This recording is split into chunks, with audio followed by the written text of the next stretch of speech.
What is going on, everybody? Happy football season. It is officially NFL football season 2021. The reign of baseball owning sports media is over, although football has been in the headlines for about a month now. We actually have regular season football to either talk about, to either think about, to read about, to look forward to. It's just with only one game last night.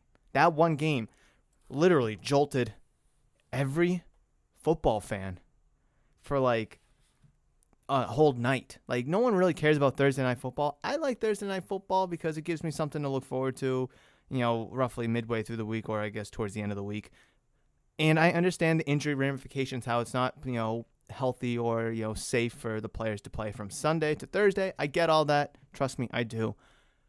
But opening night Thursday football might be one of the best games in the entire year because it signifies an NFL game that actually matters for the first time since February. My goodness, why did I struggle saying that? Anyways, how are you all doing today? I am your host, James Murphy, a.k.a. Murph, and thank you so much for joining me for episode number 88 of Murph's Boston Sports Talk. We have so much to get into. I have no idea how long this episode's going to be. I don't know how short it's going to be. I could just ramble all day and talk about this, and that. I will be talking about the Cowboys versus Buccaneers game. Cam Newton finally spoke out about his release from the Patriots. I'm going to break down my predictions, my official predictions for the NFL season. Obviously, I won't take into considerations last night's results with the Buccaneers winning and the Cowboys losing because I thought the Buccaneers were going to win anyways. So, where was I? Buccaneers, Cowboys game. Cam Newton opening up about his release from the Patriots. I'm going to give you my official 2021 NFL predictions in terms of who's winning what division, who's going to earn a wild card spot, who's going to win the Super Bowl, who's going to win MVP, Rookie of the Year, all of that in today's episode because I feel like Monday's a little premature for Monday's episode because a lot can change between, I guess Tuesdays. Technically, it was Tuesday's episode.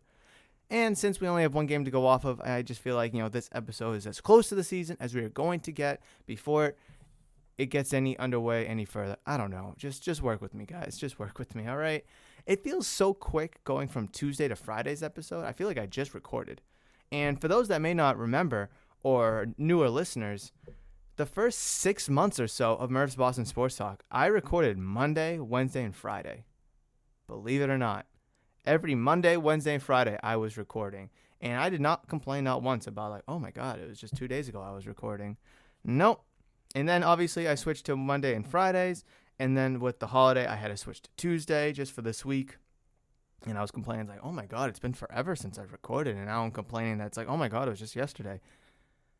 Enough of me bitching. My mind is just all over the place with the wedding coming up, with the shop, with this podcast, with the football season, trying to come up with realistic outcomes for my predictions because obviously I give you my unbiased opinion about everything.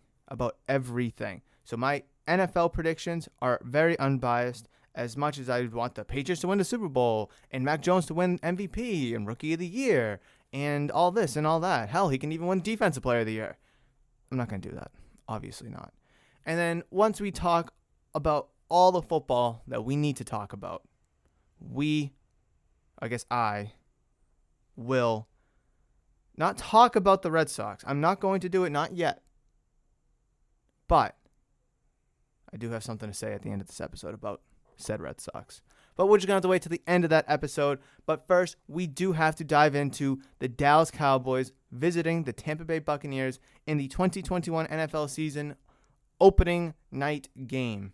And it was a doozy. I don't care what the outcome was going to be. It was just nice to have football back. And speaking of fantasy, I have Amari Cooper on my fantasy team. So just only imagine how well I did. And I got 32 points from him. Let's friggin' go. The name of my fantasy team is Coop, Poop, Scoop after him. Coop, Poop, Scoop after him. Absolutely. Oh, I love it so much. Anyways. My thoughts, my just initial thoughts. I'm not going to go break it down like, oh, Dak threw 400 yards. Zeke, only rushed, 11 times, 33 yards. I'm not gonna do that. But what we were able to see is the Buccaneers offense still able to perform. The run game does have some question marks. I will admit that. But Brady can still throw the ball. He can still sling it. I know he had 2 interceptions, and they were kind of ugly interceptions. That happens. That happens. It's going to happen. And you know what? The more times Brady messes up, the more times it just fuels him to not mess up down the road. It's literally that simple. We've seen this from Brady time and time again. 4 touchdowns, 2 interceptions, and he just looked really good. I mean, he's 44 years old, guys. He's playing MVP level football. I'm not going to say he's going to win the MVP, or I'm not going to predict that he will, but the level of play that you're getting from Tom Brady at 44 years old, whether he's on the Patriots, the Buccaneers, or whatever team he could be on, is spectacular. I mean, look, he led this team with a minute plus to get the game-winning field goal and win. I mean, the guy has done it time and time and time again. Buccaneers defense, though, did look a little shaky. I will admit that. I mean, they gave up 29 points overall to the Cowboys, which I thought was a little bit much. They also gave up a ton of yards to not only Dak, but just the receiving group in general. Like I said, Amari Cooper, 139 yards, CeeDee Lamb, 104. So, I know that the top 2 secondary players were injured. But that team is so deep. Did you expect them to give up 29 points? No. But obviously with the injuries, it's kind of, it's going to happen. It was going to happen. But overall, though, from the Dallas Cowboys themselves, I liked what I saw. I sat here on Tuesday and said, I really like the Cowboys coming out of the NFC East. I think it's either going to be them or the football team, and the others get the wild card. I still think that's true. I don't think this one loss is going to determine their season. Now, if they got blown out 31-3, then maybe. But they were dancing with the Buccaneers all the way to the end. Like I said, it took a game-winning field goal with less than a minute left when Brady got the ball, and it was a expiring field goal to win. Ryan Suckup misses that field goal. The Buccaneers win this game. So, I mean, you can't say that the Cowboys played bad because they didn't. They didn't. Yeah, you could maybe look at their secondary for giving up, deep balls to Antonio Brown here and there. But you know what? The Buccaneers, it was a group effort from the Buccaneers. Antonio Brown, 121 yards. Godwin, 105. Gronk, 90. Fournette, 5 for 27. So it's not like one player, destroyed you and beat you. I mean, yeah, Antonio Brown is the highlight player, but I mean, Godwin, 9 catches. Gronk, 8 catches. Fournette, 5. And you were able to shut down Mike Evans, who only had 3 for 24 with no touchdowns. I mean, it's Tom Brady. It's the Buccaneers, the returning Super Bowl champions. What more can you expect? If the Cowboys were to play the Buccaneers 10 times, I think the Cowboys could probably beat them. Both teams being healthy, of course. I don't know, maybe 3-4 times. I mean, that's not a lot. Don't get me wrong, but it's against the Buccaneers. B, the Cowboys have expectations all over the world. Literally, they could be this 3-4 team, or they could be 4-13 team. It's all going to depend on health. It's all going to depend on how well Zeke can run the ball. Is Amari Cooper going to remain one of the top tier wide receivers? Will CeeDee Lamb take that next step up? What about Michael Gallup? That defense has always had holes and always has big question marks. What are they going to look like? That offensive line, is it officially healthy? So with all those questions in consideration coming into this game, and me sitting here saying that if they were to play the Cowboys and Buccaneers 10 times, that the Cowboys could win maybe 3 or 4, I don't think that's far-fetched. I don't think that's preposterous to say that, especially when you're looking at last night's game when the Cowboys, A, could easily have lost the game early and often, or B, they could have won this game late. I mean, the Cowboys did as much as they possibly could correctly. I mean, Dak, 42 for 58.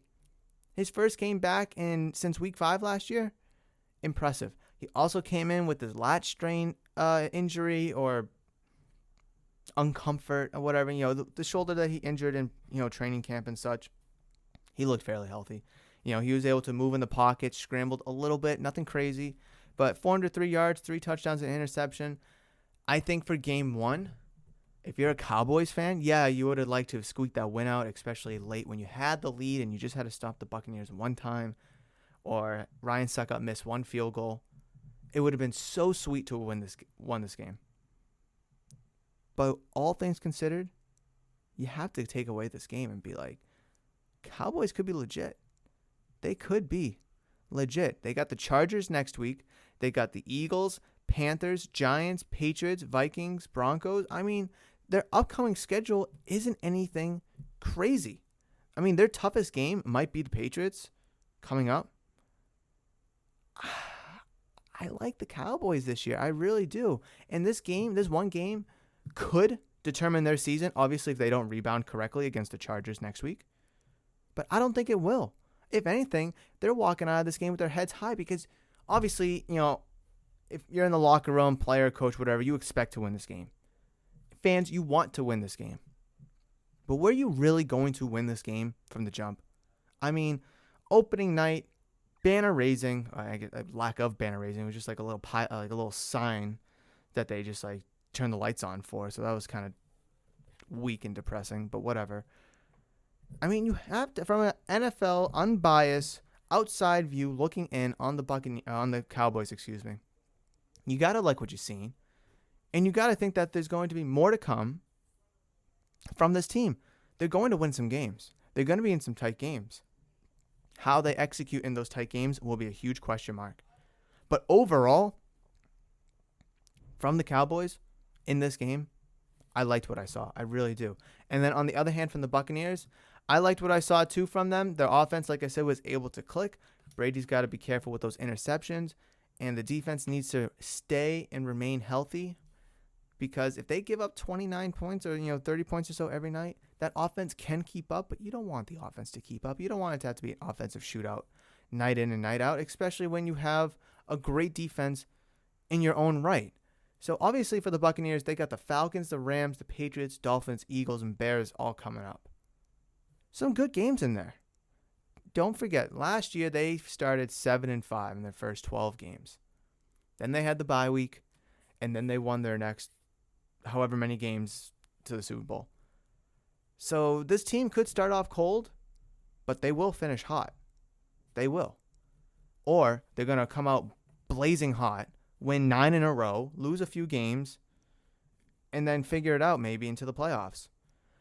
This game last night was very refreshing because the defending Super Bowl champions expected to win banner raising night, first game of the year on Thursday. They're expected to win that game.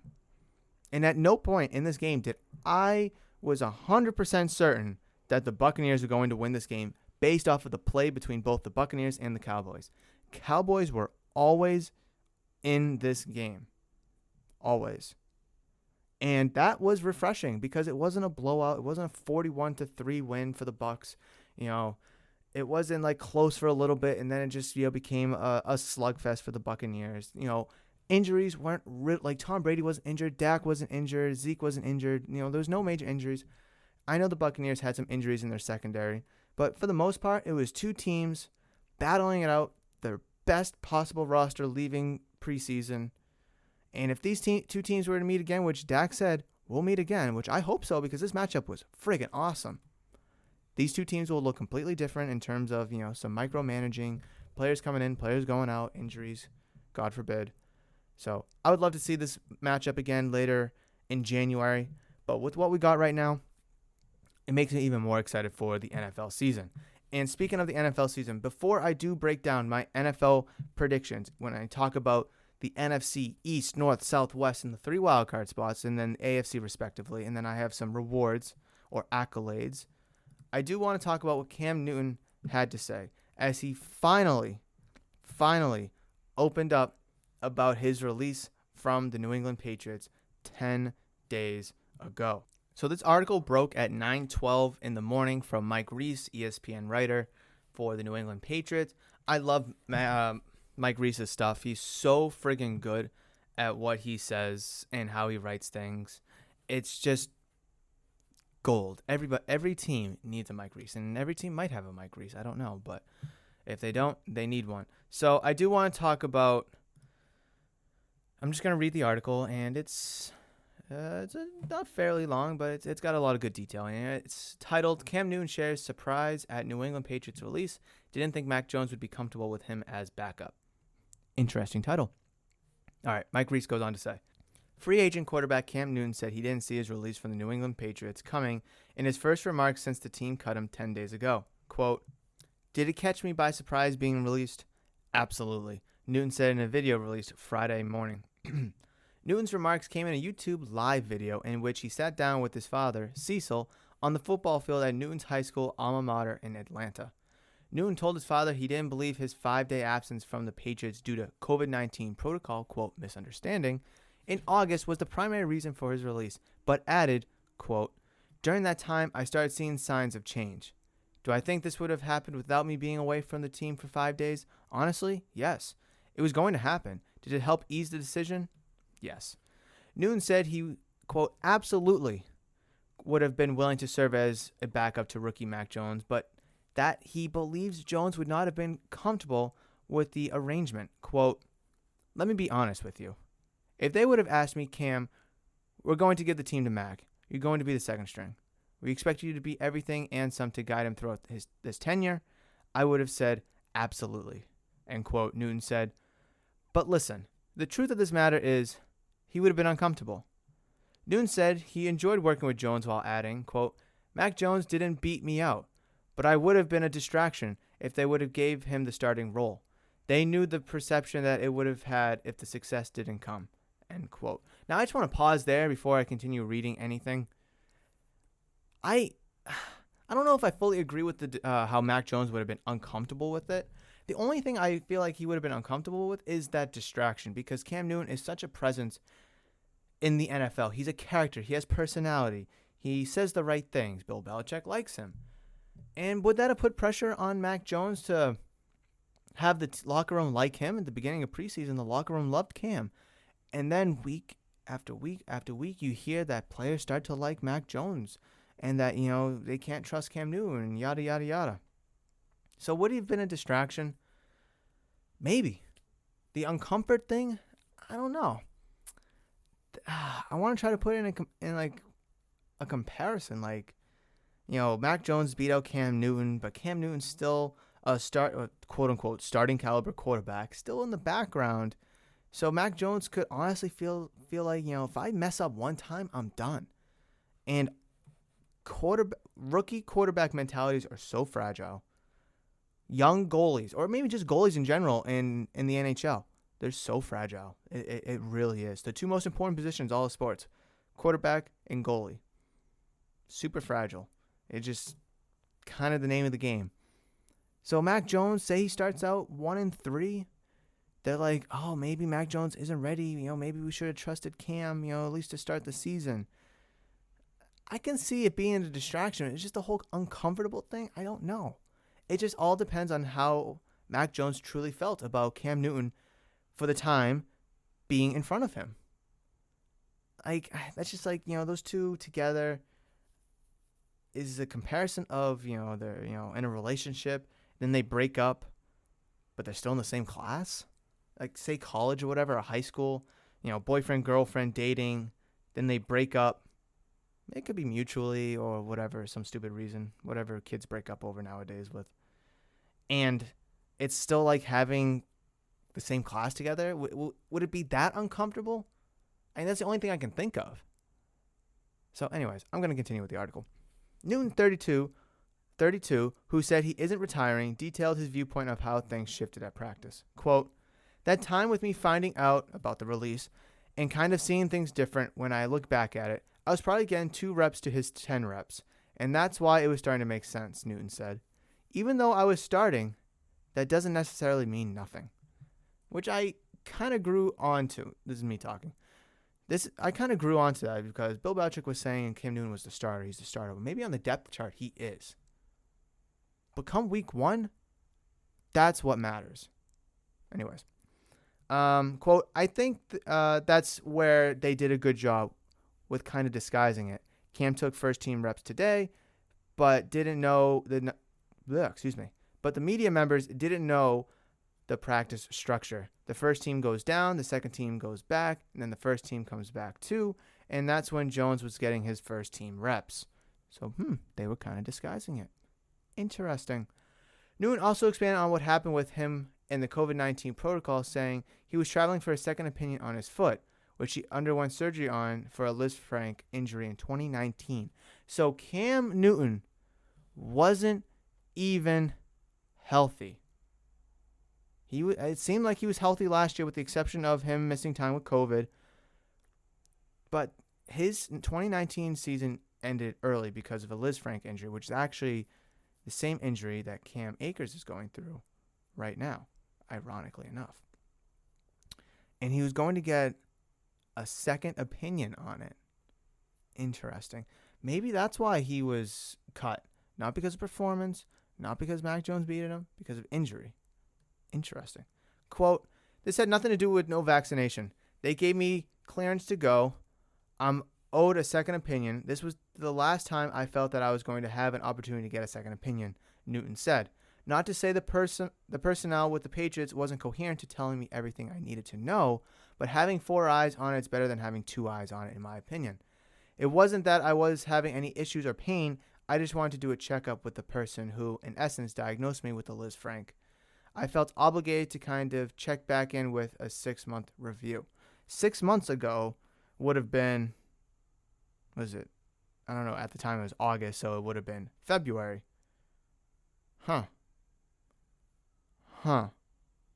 February. He technically wasn't contractual with the Patriots because he was a free agent because of the 1-year contract, and then he signed in March. Was it March? Yeah. Quote, I crossed all the lines. I checked all the boxes. I dotted all my I's, and then to find out I had to sit out, that's when I kind of felt bamboozled because y'all told me to go. It wasn't like, Cam, if you go, you're taking it on your own risk. End quote. Fair enough. But with all the COVID stuff, I kind of get it. Anyways, asked if he would have done so knowing the situation, Newton said, absolutely not. This is very interesting. Now, obviously, this is Cam Newton, and he's been very open and very talkative, conversational. I do want to hear Bill Belichick's side of view, but he'll never tell us. All right, we're almost done. In sharing how stunned he was to hear of his release, Newton said he arrived at Gillette Stadium around 8 a.m. on August 31st and had to call his driver back about 8 minutes later. He said he was told Bill Belichick wanted to see him, but the coach was in a different office than he usually would be. Matt Patricia was there, Bill was there, and we greeted each other and just started talking. Newton said, quote, at the time they told me we were going to give the reins to Mac. I was like, cool. It didn't dawn on me. Y'all releasing me? I was confused. We all were shocked. It was all uncomfortable for everybody. Quote, the reason why they released me is because indirectly I was going to be a distraction without being a starter. Just my aura. That's my gift and my curse. When you bring Cam Newton into your facility and your franchise, people are interested by mere fact of who is he? Why does he wear his hair? Why does he talk? Why does he act? Why does he perform? All these questions, end quote. Which is true. I mean, Cam Newton is a character in his own right. He has crazy hair. He has crazy outfits. He has, a swagger to him that, not everybody has. And that's all true. And maybe that could have been the distraction because after games, media could have gone up to Mac Jones. Oh, how'd you play this? What'd you think of that? And then they go to Cam Newton, who's dressed up, looking like, how he dresses up. And, oh, do you think you would have performed better? How does it feel to be the backup? Are you itching to get in? Have you talked about getting in? And so I understand it now. I understand it. And Mac Jones may not have been comfortable with that. But I think Mac Jones's mentality and ego are stronger than to be uncomfortable with, I guess, my comparison of having an ex-boyfriend or girlfriend in the same high school class as you. Something smells good. Smell like cookies or something. I think it's cookies I'm smelling. I smell something good. It smells like cookies. Anyways. So that's the story by Mike Reese. Really interesting read. Like I said, it's on ESPN. You can probably just Google Mike Reese, Cam Newton, whatever. Awesome read. I just read it, but if you really kind of want to thumb through it yourself, you absolutely can. It was super, super in-depth. And like I said, this is just coming from Cam Newton's perspective.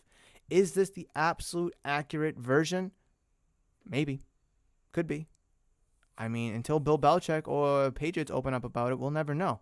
But there's no reason for Cam Newton to lie, I don't think. I mean, I guess there was a little bit of I don't want to say malintent, but a little bit of secrecy when Cam Newton came back and they, told him to sit out for a couple days. And, if Cam Newton knew he was going to have to sit out coming back, he wouldn't have gone. But the whole thing, how he went to go get a second opinion 6 months later for a Liz Frank injury from a guy he saw 6 months ago on the same foot that he had that he injured and had surgery on in 2019. That's starting to make me believe that was the reason why he was cut. It was maybe because of lack of performance. Maybe, sure, I won't count that out. But also because he was maybe not 100% healthy. I know for a fact, and I strongly believe that whether he's vaccinated or not, that went into Bill Belichick's decision. He said it plenty of times. No player their roster status was determined based off of their vaccination status because the NFL is cracking down on that. The Jaguars are going through something right now for cutting a player because they're not vaccinated, and a team could get highly get into trouble if they make roster decisions based off of a player's vaccination status, which is good. I support that. However, I don't think this is a vaccination issue because Cam Newton has yet to come out and say yes or no, that he is or isn't. But looking at, how he's still seeing someone about his foot. He's still seeing Patriots personnel about his foot. I mean, he said that, having 4 eyes is better than 2, which I agree.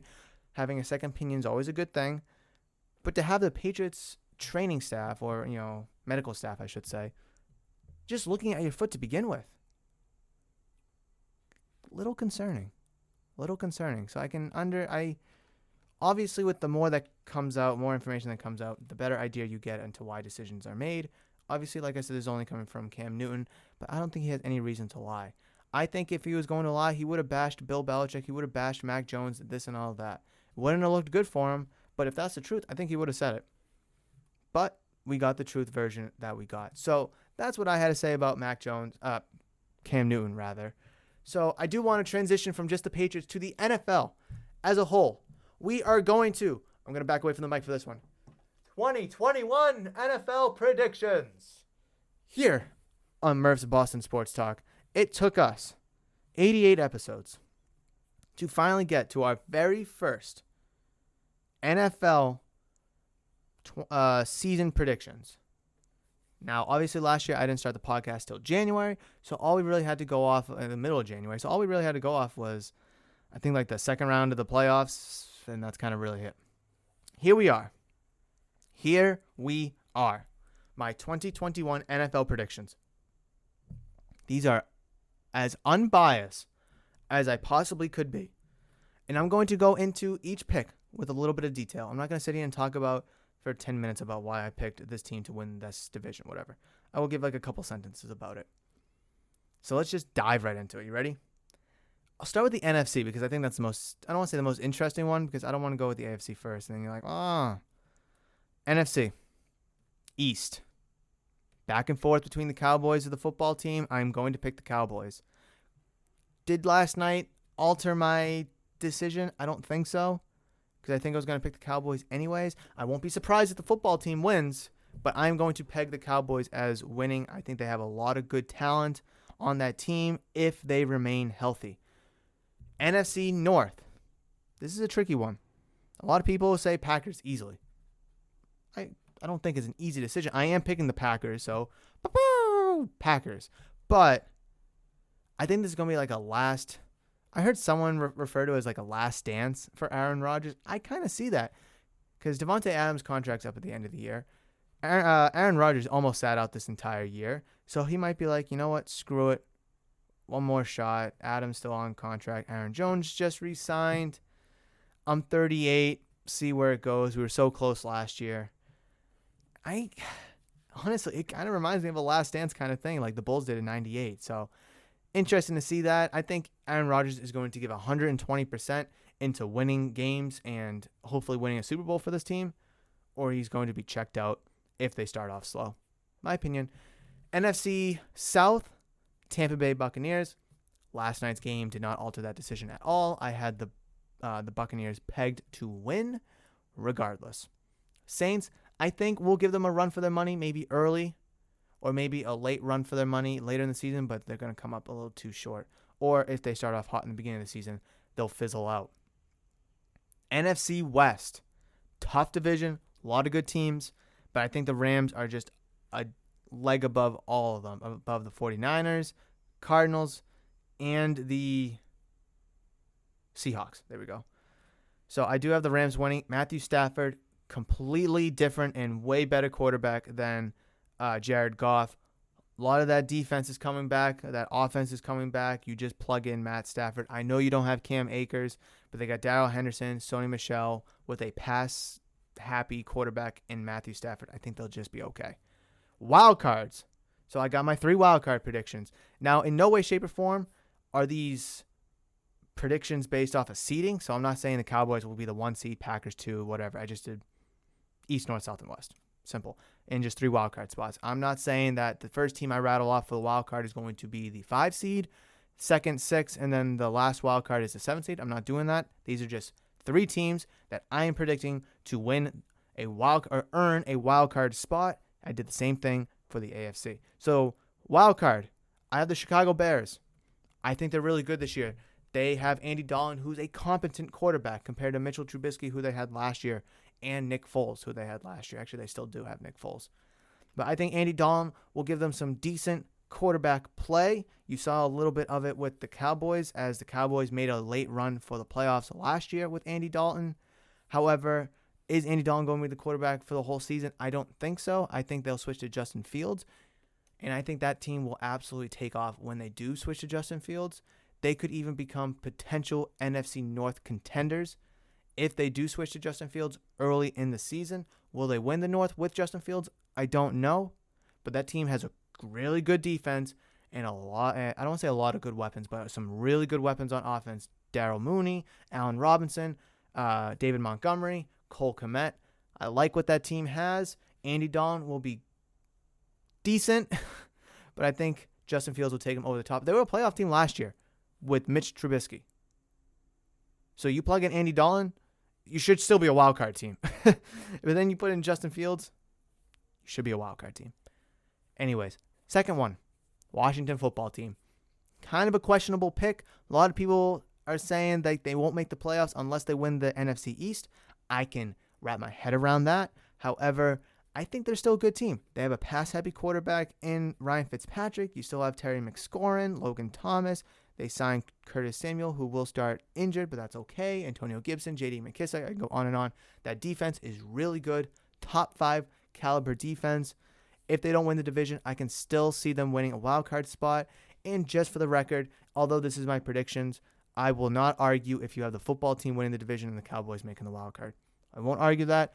I thought about that, but I think the Cowboys overall have more explosivity. Third and final wild card spot, Seattle Seahawks. I was torn between the Seahawks and the 49ers. I don't know. The defense for the 49ers is way better. But the offense for the Seahawks, I just think, is going to be much more stable. You'll get MVP level play from Russell Wilson. And just obviously with Jimmy Garoppolo being the starting quarterback, you'll be very good. You'll be a playoff contender. You might even win the wild card or the division, maybe. And when Trey Lance, I'm assuming, will take over at some point this season, where is the team, though, when he does take over? Like, are they going to be 3-6 and they finally give it to him and they're just like, all right, well, let's just get the young guy some reps and play for next year? Will he even take over at all? And if he doesn't, will Jimmy Garoppolo be able to carry them through? I think he could, because that Seattle Seahawks defense is... But you're getting way more consistency from the Seahawks on offense. And in an offensive league, that's kind of why I'm giving the nod to the Seahawks here. But I will not refute anybody for picking the 49ers over the Seahawks. I won't refute that. All right. Those are my NFC predictions. Switching over to the AFC. I'm going to save the East for last. AFC North. Cleveland Browns. I really didn't think too much about this. The Ravens are starting to get injuries piled up. They just lost Gus Edwards. They lost somebody else too, I think, on offense. They already lost J.K. Dobbins. I think that team's going to be an absolute mess this year. Playoff contender? Maybe. Thank you, ESPN. Breaking news. Red Sox pitcher Chris Sale tests positive for COVID-19. Will miss next start. Well, that's fucking great. That is absolutely great. And I was going to talk a little bit about baseball, and now, great. Just what you needed when you're pushing and pushing. I had the wildcard standings up too. You're 1 game up on the Yankees, 2 games up in the win column, no games up in the loss column. Oh, you need Chris Sale. The division's over, but you need Chris Sale if you want the wild card. Oh my God, that's so frustrating. Anyways, back to. I just think the Ravens will fall off a little bit this year. Will they fall out of the playoff picture completely? Maybe. I don't know. That defense, definitely not as strong as it was last year, so there's some question marks there. Steelers, I think will give the Browns a run for the money, but similar to the Cowboys and the football team, I just think the Browns are way more explosive than the Steelers are. Aging Big Ben, how is he going to look? Defense is going to be spectacular in Pittsburgh. I know they just re-signed, gave a contract extension to T.J. Watt. That offense still has good wide receivers. How is Najee Harris going to look? The offensive line, ton of questions in Pittsburgh. So I'm giving it to the Browns, although the Browns do have question marks themselves. The South, Tennessee Titans. I like what the Titans did this year. I think their defense is going to be good enough. Adding Julio Jones just brings a whole nother element to your offense. Ryan Tannehill has been a very, very good quarterback his time in Tennessee. Some would even say great. You have Derrick Henry, a 2,000-yard rusher, coming back. Obviously, this team's good. A.J. Brown, even you did lose Jonnu Smith, but you replaced Jonnu Smith with Julio Jones. I think that's a win that the Titans would take. They'll definitely have question marks. The Colts will give them a run for the money, but how good are the Colts going to look? Is Carson Wentz fully healthy? Is Quentin Nelson really healthy? What is Jonathan Taylor going to look like in a second year? The wide receiver group for the Colts is a question mark. They have a bunch of young guys. T.Y. Hilton going to miss some time to start the year. So there's some questions for the Colts there. The West, Chiefs, easily. I do think the Chiefs will take a step back, though. I don't think they're going to be this insanely massive offensive powerhouse that they have been. I don't think that defense is as great as it needs to be. I think Patrick Mahomes and the Chiefs offense will come back to earth a little bit. Kelsey is a year older. No Sammy Watkins, but I think that's okay. You still have Tyreek Hill. How's that new revamped offensive line going to look? There's some questions in Kansas City. I can't ignore it. And I can't really consider the Chargers, the Raiders, or the Broncos because none of those teams are ready to contend for that West crown. Water break. Make sure you drink water. Always drink water. One thing that I am an advocate for, no matter what, is you got to drink water. You absolutely need to drink water. Juice, milk, liquor, alcohol, beer, whatever, all good stuff. But water is where it's at. Especially when I'm recording. Because sometimes I'll pause to drink. I do. All right. I admit it. I try to do this in one straight go. But sometimes I have to pause to drink because my mouth gets dry. It happens. Anyways, I'm getting off track. The AFC East. Murph's Boston Sports Talk prediction is not the Jets. Let's everyone take a deep breath. Exhale. Not the Jets. It's not the Dolphins. Again, exhale. Buffalo Bills. Buffalo Bills will win the East. A lot of people are picking the Bills. A lot of people saying the Patriots aren't there yet, and I agree. I absolutely agree with all of that. Do I think the Patriots could contend for the AFC East? Yes, I do. But I don't think they will.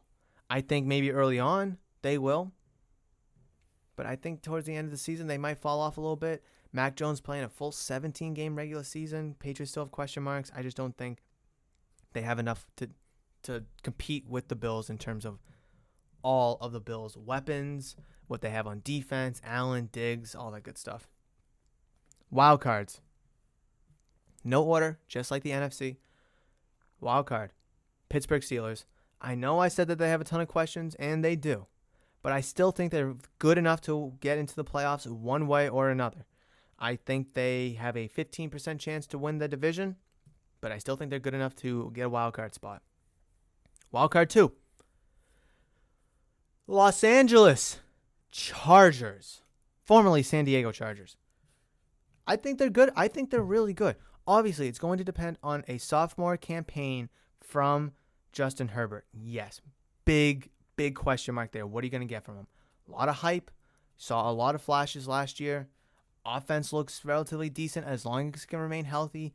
Eckler, Keenan Allen, Mike Williams. That defense, yeah, they lost Melvin Ingram, but I think that defense is fairly solid. Secondary is very good. So I think they're going to be good enough. I think they will. I don't see the Chargers being a sub 500 team this year like they kind of have been in years past. I don't think they're ready to compete for the West Crown yet. Maybe next year, maybe 2 years from now, they might even win it. We'll just have to wait and see. There's a lot of optimism in Los Angeles for the Chargers. There's a lot of hype around Justin Herbert, and I understand it. I get it. And I think they could be good enough for a wildcard spot, so I'm going to peg them in as a wildcard team. And your last and final wildcard team is not the Jets. Not the Texans. New England Patriots. Yep, they are my third and final wildcard team. I mentioned I think they'll be good enough to compete for the division. I don't think they'll win it. But through that competing for the division, I think they'll be good enough for a wildcard. Where will they rank? 5, 6, or 7 seed? I don't know. But I still think they're going to be good enough. I mean, they have a relatively easy schedule early in the season with the exception of that Buccaneers game in Week 4. Come the Browns when they play them in Week 10, that team, the Patriots, could easily be 9-1. I really do believe that. Because, I mean, obviously they're playing the Cowboys this year who look really good. That could be a loss. New Orleans Saints, they have a good, decent enough team. But what is Jameis Winston going to look like? So there's a question mark there. Jets and Zach Wilson, that should be a win. But what is Zach Wilson and the Jets going to look like? So there are question marks in their early schedule. Mac Jones, full season, wide receiver group, all the questions that I've already mentioned. So, but I still think they're good enough to win a wild card spot. And I think that is the absolute baseline for this New England Patriots team is a playoff berth, whether it's a wild card or the division. With all the money you spend, you drafted a quarterback in the first round, 15th overall. You are starting that quarterback. You invested so much in the defense. You invested so much in the offense. If you do not make the playoffs, it is a failed season.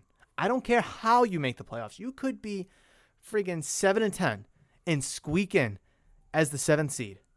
But as long as you make the playoffs, it's a success. Obviously, 7-10 is fucking ugly as a record, but you should still be able to make the playoffs either way with this roster, one way or another. I don't care if you squeak in at 7-10 or if you get in by going 12-5. Get into the playoffs is the baseline for this team in terms of a success or a failure of a season. Shop's about to open up in 4 minutes, so I'm not going to run through this. I'll probably record a little bit through the shop, so bear with me. Offensive Rookie of the Year. A little torn, little. I wanted to go Jalen Waddle. I wanted to go Trevor Lawrence. Waddle, question marks with Tua. Lawrence, question marks with the Jaguars. I'm giving it to Mac Jones. It could easily be Justin Fields or Trey Lance if they were starters week 1. It could also be Zach Wilson, who is also starting week 1. I just think Mac Jones is in the best position out of all 5 of them. I guess if you want to include Waddle, all 6 of them. Because he's starting week 1. He's on a team that should make the playoffs. He has 2 really good tight ends.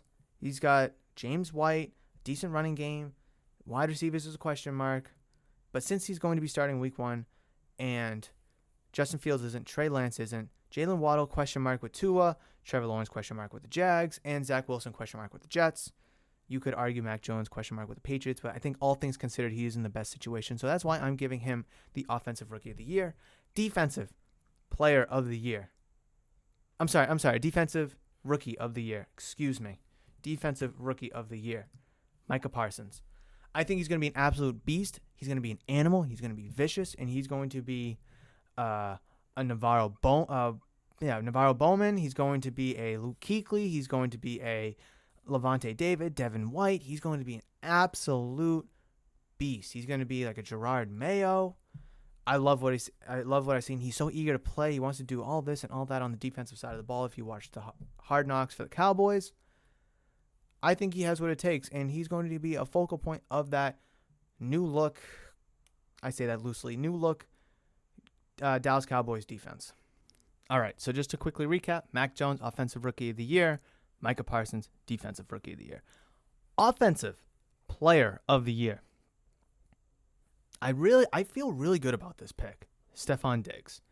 Now, I know a lot of people are going to probably point to Christian McCaffrey, Derrick Henry, maybe Aaron Rodgers if he balls out, Russell Wilson. Those are all good picks. I'm not going to say no to that. But I think Stephon Diggs has a fantastic opportunity to do so. Josh Allen just got paid.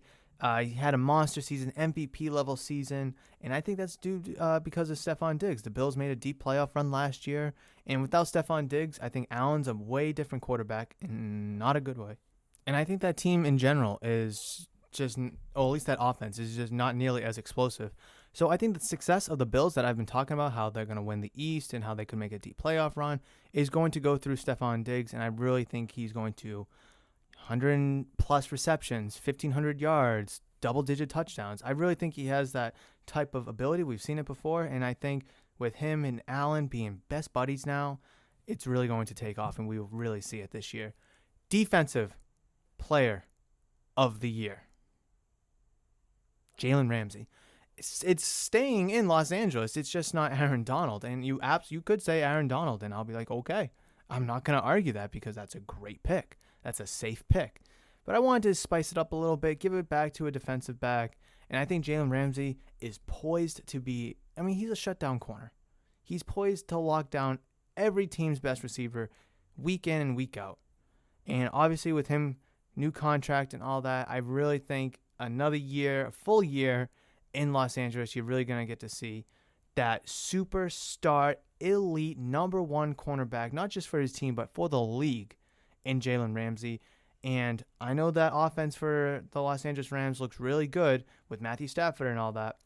But that defense, although it has Aaron Donald, having Jalen Ramsey also in the secondary is just going to make them take off and hopefully give the Rams a deep playoff run that they want to see.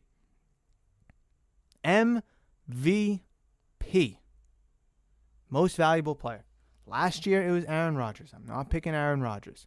I almost did pick him as my offensive player of the year, though. But I think that was a little risky of a pick because, like I said when I picked the Packers to win the division, Aaron Rodgers could give 120%, FU tour, last dance, and just try to win the Super Bowl. Or if the Packers get off to a slow start, could pack it in. Ironically, Packers get it. So if that is the case, and the Packers do suck, and Aaron Rodgers does kind of fold on the season, I didn't want to lose out on my NFC North prediction, nor did I want to lose out on my Offensive Player of the Year prediction. And I wasn't going to take him as my MVP if I didn't consider him, or if you know what I'm trying to say. So my MVP. I think he got robbed last year, but Aaron Rodgers had such a fantastic season, so it's hard to deny that. And I also think he should have been on the cover of Madden this year, and that's Derrick Henry. I think he's poised. I don't think he's going to rush for 2,000 yards again, but he absolutely could. But we could totally see 1,800 yards, 15 touchdowns, and just be an absolute beast. Yards per carry, yards after contact.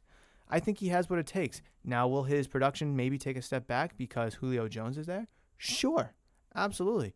But I think when the money's on the line and such, I think they're going to hand it off to Derrick Henry. And he's just going to be an absolute beast because Julio Jones has some question marks coming in himself. Obviously, how's that hamstring from last year? How's he going to adapt to the new playbook? He's 32 years old. So there's questions there with Julio in respect. But I think Derrick Henry is still going to perform at his absolute peak and stiff arm defenders into next week or throw them back into last week. So Derrick Henry, MVP. Now I did two subcategories in terms of predictions. I did most surprising and most disappointing player, and then I did best fantasy player and bust fantasy player. And then I have Super Bowl after that. So I'll quickly discuss my most surprising player, and that is going to be Zach Wilson. I'm not high on Zach Wilson like Tony Romo is and a lot of other people are because Jet system, played at BYU, not a Power 5 school. I just don't know how that's going to translate into the NFL. But if he's the guy and he's got it, then I think he's going to take off, and he could easily win Offensive Rookie of the Year. But I just think he's going to be very surprising, at least in my opinion, because I do have lower expectations than the general community. The most disappointing player, this one might have a little backlash on it. Lamar Jackson. It is going to be the year that Lamar Jackson either proves he is a top 5 legitimate elite quarterback in the National Football League, or he's going to flop, fold. I don't want to say be a bust, but just prove so many people wrong. Because no J.K. Dobbins, no Gus Edwards. They also lost someone else too. I forget. They lost another offensive player. So I just pulled it up really quickly. I was thinking of Marcus Peters. I know he's a cornerback, but I thought he wasn't. For some reason, I thought the report was Gus Edwards and another offensive player, but it was Gus Edwards and Marcus Peters as the two big injury guys. So here's a list of Ravens injuries from 20 hours ago. Marcus Peters, ACL tear, although he's defense, but just go with it. J.K. Dobbins, ACL tear. Gus Edwards, ACL tear. Justice Hill, Achilles tear. And LJ Fort, I don't know who he is, but ACL tear. And then Rashard Bateman is on short-term IR with a groin injury. And groin injuries could be very difficult to bounce back from because it connects, your leg from. Let's just not go into groins, all right?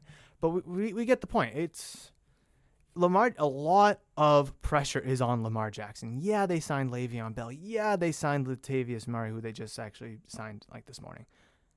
But those older veteran guys, yeah, they're going to be good, but are they going to get the Ravens to the promised land? That's why I don't have them winning the North. That's why I don't have them as a wild card spot, because I am expecting a massive step back. If they just lost J.K. Dobbins, Peters was healthy, Edwards was healthy, I could honestly see them making it to the playoffs. Would I still pick them to be a wild card team? Maybe, maybe not. But I just think there's way too many injuries, and there's way too much for the Ravens to bounce back from, especially because they're such a run-heavy team. Literally, all of their injuries are from running backs. Gus Edwards, Justice Hill, J.K. Dobbins. Running back, running back, running back. Yeah, Rashard Bateman's a wide receiver, but still. And with a team that relies so heavily on play action, running the ball, quarterback runs, RPOs and all that, there's so much pressure on Lamar Jackson. I don't think he's going to live up to it. I really don't. I loved Lamar Jackson in Louisville. Trust me, I did. I wanted the Patriots to draft him. I really did. But they didn't. And you know what? Am I glad that they didn't? No, because I think it would have been cool. But then you would have had to hear all about this and all about Lamar. And then I would be on the team of liking Lamar because he's a Patriot. So I'm glad that he's not, because I don't think he's a good quarterback. I really don't. Yeah, he won MVP and he threw 38 touchdowns. But look at all those touchdowns, how close they were to the end zone. They were all from the 20-yard line and in, or probably even the 10-yard line and in, which is good from a certain standpoint, yes. But when 25 of your touchdowns are from 10 yards and in, it's hard to really, get excited about that, especially when you threw for 3,300 yards. I mean, come on. Yeah, he's fantastic with his legs and all that. But now teams don't really have to prepare for J.K. Dobbins, Gus Edwards. Instead, they can prepare for Le'Veon Bell and Latavius Murray, who there's a lot of film on, and they're not as explosive as they either once were or compared to the other younger backs. So they're going to start committing to Lamar Jackson, putting a cornerback or a fast safety on him, because defenses adapt. When they see something so much, they will adapt. And running quarterbacks, I don't think fare very well in this league. Johnny Manziel, RG3, Marcus Mariota, they don't fare well in this game. It's only a matter of time. Mike Vick, yes, because he was able to fare well in this league because he was a thrower. He could throw the ball 80 friggin' yards down the field. He had a missile, a cannon, who could also run. Lamar Jackson runs. Sorry, but it's the truth. And I just, Russell Wilson used to be that kind of running quarterback when he was younger, but then he, smartened up, taking slides, running out of bounds and such like that. So until Lamar Jackson starts doing that, I don't know. So I think it's going to be very disappointing this year. Not just, I know my next category is fantasy, but I think overall in the NFL, and I really think we're going to see the true colors of Lamar Jackson, because he doesn't have the best wide receivers. He has Mark Andrews, yes, top 5 tight end, Marquise Brown is what he is. Sammy Watkins is what he is. He'll probably go off for like 3-4 touchdowns in week 1, and then he'll get one for the rest of the season. That seems to be a common practice for Sammy Watkins. So that's kind of why I'm down on Lamar Jackson. I just don't really. It's going to be a big year for him. He's going to have to prove that he is a legitimate quarterback and he can carry his team to at least the playoffs. I mean, with all the injuries that he has, or the Ravens have, with everything considered, how their offense is geared around running the ball, it's going to be a test because they're going to have to be a passing team this year. I mean, yes, they have Le'Veon Bell and Latavius Murray, like I've mentioned, but they're no Gus Edwards. They're no J.K. Dobbins. It's going to be really interesting to see how the Ravens offense adapts and how the defense will be able to pick them up, because I think that defense got a little bit worse this past offseason. I mean, they lost Matthew Judon.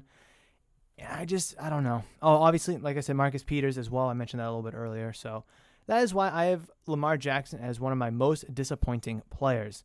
And then the last two, I guess, awards before we talk about my Super Bowl prediction is best fantasy player and then fantasy bust player, or bust fantasy player, however you want to word it. My best fantasy player, not on my team, just in general, who I think is going to perform the best. I was kind of torn on this one because I didn't really want to pick anybody from my team. I wanted to be unbiased, so I picked Alvin Kamara, but I don't feel good about this pick. Brand new contract that he's into now. Jameis Winston's a question mark throwing the ball, so I feel like he's going to get a lot of handoffs. Michael Thomas is out almost half the season, so he's going to get a lot in the passing game. They don't have any elite or really good wide receivers. Their best wide receiver is Traquan Smith and like Deontay Harris, who's more of a special teamers guy, like punt return, kick return guy. So there's going to be a lot of question marks on that offense, but one of the most consistent things in fantasy the past few years is Alvin Kamara, how he will probably and should be the workhorse of that team. And I think along with the carries, no Latavius Murray anymore, so he's not going to lose carries to Latavius Murray because he's now gone. It's poising Kamara to have a massive season, and obviously a big chunk of his game is in the receiving end. Obviously, if you're in a PPR, half PPR league, it just even makes it more delicious. But with Jameis Winston throwing the ball, it's going to be really intriguing to see how the receiving end of Alvin Kamara really kind of, develops over the course of the year, because I think his rushing aspect of his game will maintain its level of greatness and maybe even improve with Latavius Murray out of the picture in New Orleans. So he's my best fantasy player prediction. My bust fantasy player, I have two of them because I don't really know. It's kind of hard to pinpoint bust, because what's a bust? Someone could, catch 60 balls, 800 yards, 8 touchdowns. Is that a bust? Oh, maybe. I don't know. So I have two. One, Adam Thielen. Great year last year. Big touchdown guy. Obviously, he's now in the shadow of Justin Jefferson. I think people are really going to hope that Adam Thielen maintains that level of production that we've seen in the past, but we all now know that is Justin Jefferson's offense. That's his team. That's his role. He's going to be the guy that catches 100 balls, 1,500 yards, and double-digit touchdowns. With Adam Thielen now taking a back seat, what is his production going to look like? What is his touchdown numbers going to look like? He's 31 years old, I believe now. I mean, he's still a veteran. He's a good red zone threat. Do not get me wrong. He still has great skills in route running, catching the ball, and the like. But I don't know. I'm not sold on him. A lot of people are taking him in like the 40s area, like that mid-4th, early 4th round-ish. I think that's way too early for him. I just don't see it this year. But you know what? I could be proven wrong, but he is one of the fantasy bust players I'm predicting. And then the other one, I don't know why I'm throwing this in there, but I'll just talk about it quickly, is Trevor Lawrence. I think a lot of people are drafting Trevor Lawrence this year because of the hype. I don't see it. I mean, I do see it, yes, but in terms of fantasy, I don't. I think he's going to have some fantasy relevance like Joe Burrow did last year when he was playing his rookie season. Unfortunately, Burrow got injured, and I don't think, or I'm hoping, or not hoping for Lawrence to get injured. But I just think there's so much hype around Jacksonville, Trevor Lawrence, that people are drafting him and expect him to actually succeed early, at least in fantasy terms. And because Joe Burrow was a very good fantasy quarterback for the 10 games that he played last year, and I think they're expecting similar, if not better, numbers from Trevor Lawrence, and I just don't think we'll get that from him yet, just because of the offense that he is in. Jacksonville, Urban Meyer, what is it going to look like come week 1 and then obviously into the season. So those are all of my accolades. Those are all of my divisional predictions for the AFC and the NFC. Quickly, I'll recap it. I'll recap it all really quickly. NFC, East, Cowboys, North, Packers, South, Bucs, West, Rams, Wildcard, Bears, Washington, Seahawks.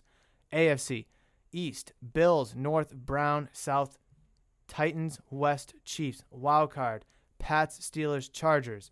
Offensive Rookie of the Year, Mac Jones. Defensive Rookie of the Year, Micah Parsons. Offensive Player of the Year, Stephon Diggs. Defensive Player of the Year, Jalen Ramsey. MVP, Derrick Henry. Most surprising player, Zach Wilson. Most disappointing player, Lamar Jackson. Best fantasy player, Alvin Kamara. And then bust fantasy player, Adam Thielen and or Trevor Lawrence. Now for the Super Bowl. The Super Bowl. I have teams that absolutely could make it. Are people picking them to make it? Maybe not. I am. This is realistic. This is unbiased. Is this what I want to see? No. But this is what I think we could see. That is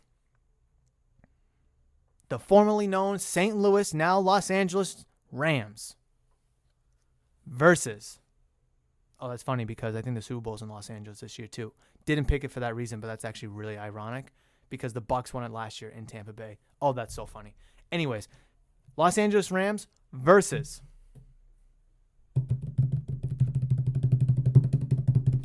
your Buffalo Bills. It's not really your, but it's just funny. Just laugh. Buffalo Bills versus the Los Angeles Rams for Super Bowl 56 this year. I think will happen. It could happen. Will it happen? I don't know. But I think the Rams are going to be really good this year. There's a lot of question marks in the NFC. Bills almost made it there last year. Like I mentioned when I was talking about the AFC West and the Chiefs, I'm expecting a big, I don't want to say big, but a step back for the Chiefs this year. I think the Rams will take that next step up. A lot of question marks in the NFC. Like I said, the Cowboys, Aaron Rodgers and the Packers.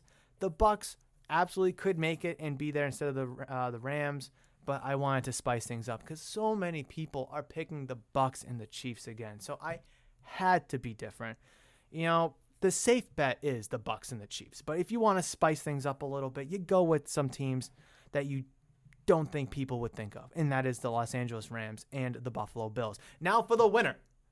The winner of Super Bowl 56, Murph's Boston Sports Talk 2021 NFL season prediction is the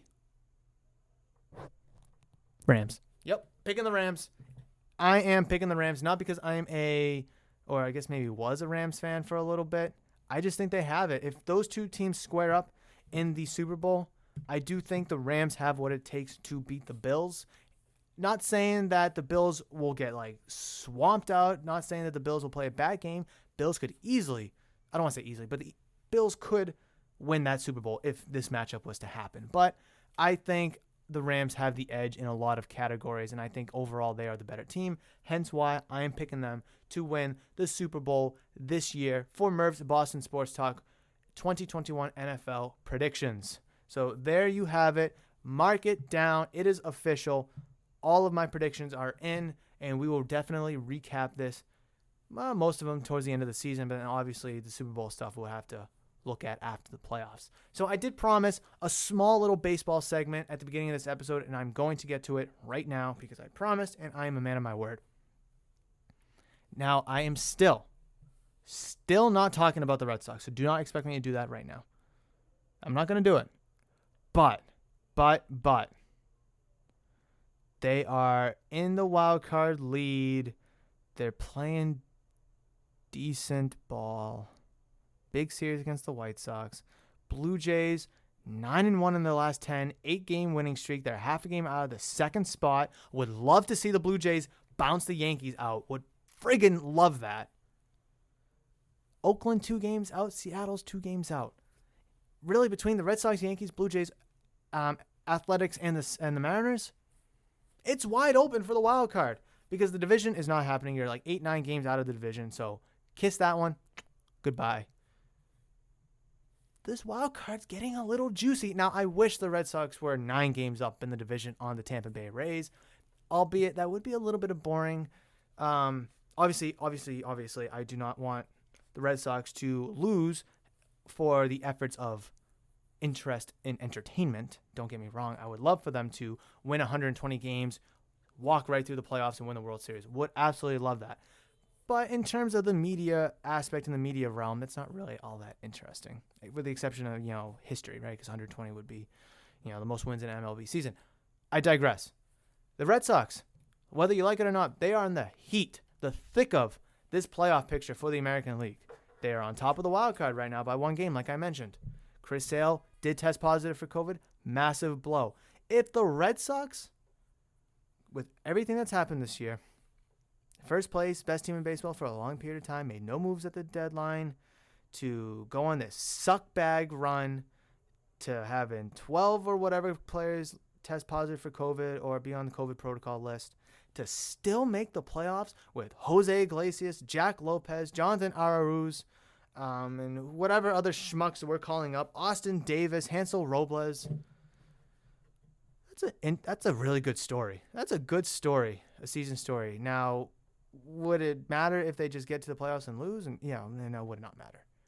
If they get to the playoffs, they win the wild card, and whoever they play in the wild card, more than likely would be the Rays. They push them 5 games. You can look back at it and be like, all right, you know what? Seeing how bad you were in 2020, you battled so much COVID injuries and such. This season was all right. Because a lot of people, they're 80 and 62 right now. A lot of the predictions had like 82, 84, 85, 86. And I think the over-under was 81.5. And I took the over. So at this rate, I won. I won the bet, obviously. But, I don't condone sports betting, but still. You take that, though. At the beginning of the year, if I told you at the beginning of the year that the Red Sox were going to finish with 88 wins, no, I'm not going to tell you if they've got first place, second place, wild card, none of that. 88 wins. Every single Red Sox fan would absolutely take that. Because you sucked last year. And your division is good. The Yankees, relatively good. I mean, they're good, but they're kind of up and down. The Blue Jays, big up-and-coming young team. They made some good signings and trades. Tampa Bay Rays made it to the World Series last year. You have 4 good teams in your division. So at the end of the day, when we look at the season as a whole and we see that the Red Sox are able to walk away with, just call it 87 wins, are you really that upset about it? Like I said, if you ask me at the beginning of the season, I will take 87 wins. But in the middle of the season or, early middle of the season when you're on a 100-win pace and all you need is a couple extra pieces to make a deep playoff run, 87 wins is a disappointment. So I'm looking at it from both sides both sides of the coin, and I know I shouldn't be doing that, but it's hard to accept it because you are on a 100-win pace, a potential World Series favorite, and then you go to surpassing original expectations. So I'm going to give the Red Sox this weekend how they perform against the Chicago White Sox, I believe that they're playing. Red Sox, let me just double, triple, quadruple check that. Yes, they're playing the White Sox tonight, tomorrow, and then on Sunday as well. Is it just a 3-game series? Just as a 3-game series. In Chicago, then they go to Seattle, and then they're back home for a little bit. I'm not going to get too ahead of it because I'm still not talking about the Red Sox, but I will give them this weekend. There are 3 games against the Chicago White Sox, who lead the American League Central by a bundle of games. We'll see. The Red Sox sweep them, and they're still in first place in the American League wildcard, maybe with a couple games in hand. We'll talk about the Red Sox again. They lose 2 out of 3 or get swept and they fall back to second place or maybe even out of the wild card picture. Forget about it. Won't do it. But that is everything that I have to talk about in today's episode. I know it was a longer episode, but we had so much to talk about. Cowboys-Bucs season opening game, the Cam Newton finally coming out about being released by the Patriots. Obviously, my 2021 NFL predictions. And then just a small update about the Red Sox and where I stand with them. But ladies and gentlemen, boys and girls, please, please, please reach out to me on social media at Murph's Cardtown. If you have any question, comments, or concerns, anything of the like that you want to talk about in reference to what I maybe have said, whether you agree with me, disagree with me, or if you just want to throw in your own opinions about maybe you think the Patriots will win the division, or maybe you think the Bears will win the division instead of the Bills and the Packers like I chose respectively. Would love to hear that off, so definitely sound off in my mentions or down in the comment section below here on YouTube if that is where you're listening to Murph's Boston Sports Talk. And if you are listening on YouTube, please make sure you give this video a like if you did enjoy today's episode. And then also while you're there, commenting, liking, please hit that giant red subscribe button if you haven't or haven't considered subscribing yet. I would really, really appreciate that. And like I said, you can find me on social media at Murph's Cardtown on social media for all you audio-only platforms, as every download, listen, and everybody enjoying is super, super meaningful and special to me. But like I said, that is going to do it for today's episode. I really appreciate you joining me, and I cannot wait for Monday's episode. I really can't, because we finally get to talk about regular season Patriots. First time in show history will we be talking about regular season Patriots, breaking down the Miami Dolphins at the New England Patriots game, potentially talking about the Red Sox again. I'm going to try to cover a lot of the NFL, but between now and then, enjoy the weekend. We're going to have fantastic weather, and enjoy the first Sunday for football of the year. I was going to do it, but between now and the next episode, you guys know that I love you, and you know that I will always, always, always see ya.